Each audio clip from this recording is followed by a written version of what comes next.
Welcome back to Prime Time. I'm Lou Dobbs.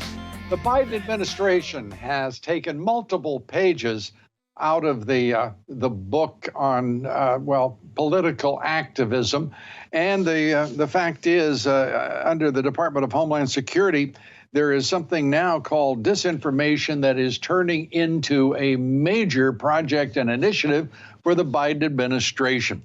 And with to talk about that and much more is Judicial Watch's President, Tom Fitton. Tom, great to have you here. I have been good to be with anxious you. to talk. Well, it's great to see you and to have you here. I can't wait to get your view on this governance board of disinformation to fight misinformation, and none other than Secretary Mayorkas is behind this demonic creature of Orwellian origin. Your thoughts? You know, Lou, if I were trying to think up of a name for a organization to censor Americans' free speech, and I was trying to think of something terrible in terms of the worst possible name, I would have come up with this one. And it is, as you point out, something straight out of 1984 or Animal Farm.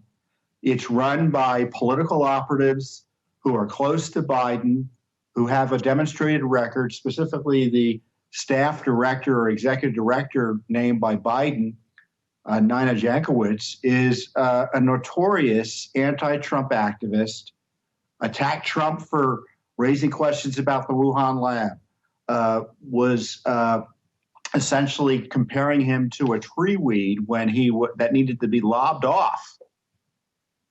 And the brutes were still there, so she thought they needed to be pulled out as well. And this is the person who's going to be charged with running what I would call a censorship board. To me, it's an abomination unto the Constitution. It's anti-constitutional. And in my view, it's an emergency. And obviously, it's designed as a pushback also against Elon Musk's effort to bring free speech back onto the major platforms run by big tech, specifically Twitter. Why haven't we heard from the Republicans just to say point blank, this is an attempt to spy on the American people. It is an attempt to stifle free speech, and they have absolutely no power to do so under the Constitution or their own, any part of their existential legislation that created the Department of Homeland Security.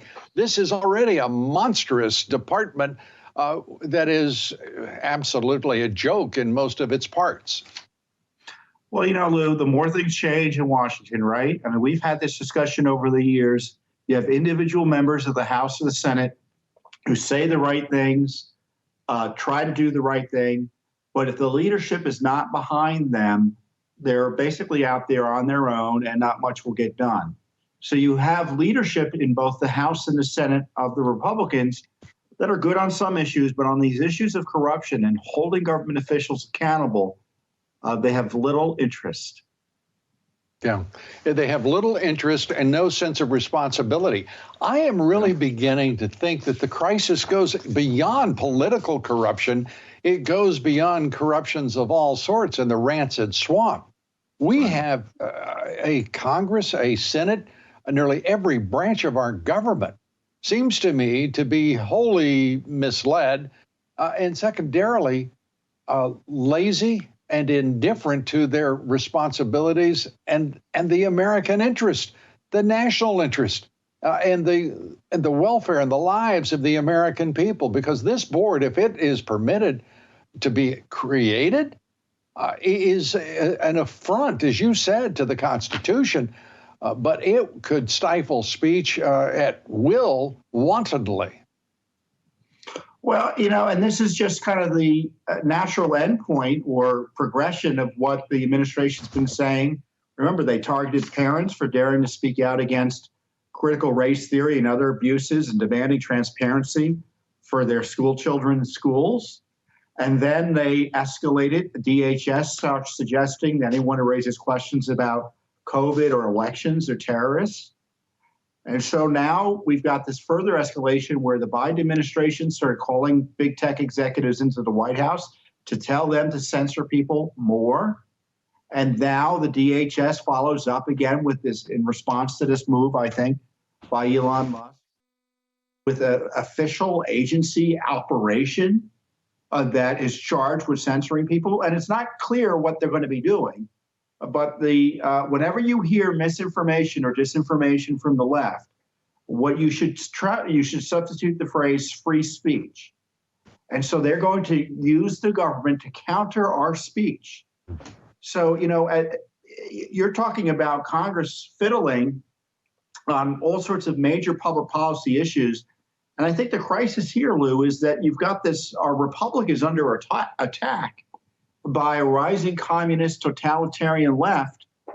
And everyone here is acting as if, well, maybe we can maybe we can stop a nomination here or there. It's almost otherworldly in terms of the way our Congress is dealing with this existential crisis we're facing. No question about it. And it is that critical, folks. There's no hyperbole in any of this discussion. This goes to the foundation of our constitutional republic. There's no other part of government that can, as an agency, say, excuse me, and tap you on the shoulder and say, that was misinformation. It's outrageous. I suppose that you could do so in the case of the SEC and certain business filings and statements, but I can't think of any other place in the government where that could happen. The second part of this is that the United States government is now being asked to do all sorts of interesting things. The Department of Homeland Security, which was brought into being after September 11th, is not really an intelligence agency. It's not really securing the border. It's not really in any way doing its original job, as far as I can tell. And yet, suddenly, the Department of Homeland Security is to have I guess the reason for this is to stifle speech across the board, particularly conservative speech. And I think it's sort of, in a way, encouraging to think that this administration thinks that all of the usual forces of the left need reinforcement from the federal government. Well, at the DHS, their number one job right now is securing our border, or at least it ought to be. Hundreds of thousands, if not millions, are crossing the border uncontested by this agency. And what do they want to spend their time? Looking at your tweets, Lou. I mean, this is what it's about.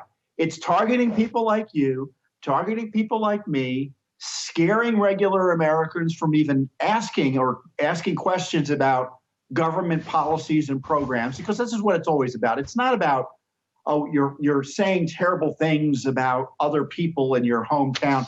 No. It's about saying, I don't believe what the government's doing. I question the government on topic A, B, and C. And they're censoring people on that. And they're going to be targeting people who question our government, and not only directly censoring their speech, but restricting their ability to get information from Judicial Watch, from Lou Dobbs, from President Trump, from Matt Gaetz, from Marjorie Taylor Greene, you name it, Alex Berenson, any one of those people, all of who have been suppressed and censored directly by these big tech agencies. And it's a censorship that not only affects us, but it affects everyone who follows us and relies on people who are in a position to gain access to information to share it with the American people, to restrict their ability to communicate and educate people about what the government's up to. You know, they talk about this Biden administration with a puppet president and puppet masters pulling the strings who are Marxist left wing. But this administration has gone well beyond the Obama administration. It's more than the third term of the Obama administration. It is somehow exponentially more left. It is exponentially more Marxist than I ever dreamed possible within the course of what has been an interlude, as it turns out, an interregnum of 4 years under President Trump. Does it surprise you how far this administration has gone and taken the country to the left? It is surprising and it's disturbing.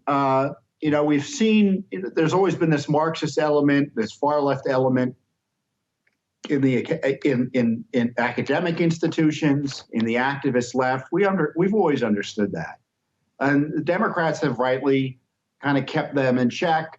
There's been times when they've moved forward on some of their policy proposals, but here the Marxist left has taken ideological control completely of the Democratic Party. And as you know, Lou, I'm not much of a partisan, but you have to highlight the danger that our democracy, the left likes to talk about us being a democracy. Our democracy is at stake when we have one of two major political parties being hijacked by the communist left. And we've got to rescue the Republican Party from the do-nothing Republicans, and we got to rescue the Democratic Party from the anti-American Marxists that want to destroy our republic. We've got a big job. All right. Well, I think we should take on the whole charge there and get it done immediately, because this is very near a real political disaster in this country. People have talked about division in this country. Well, this is laid stark and in sharp contrast for all to witness. Tom Fitton, as always, thank you. Thank you for all the Judicial Watch does in your oversight capacity. But what a job you've got. This government is out of control. Thank you, Tom. Tom Fitton, you're welcome. A great American.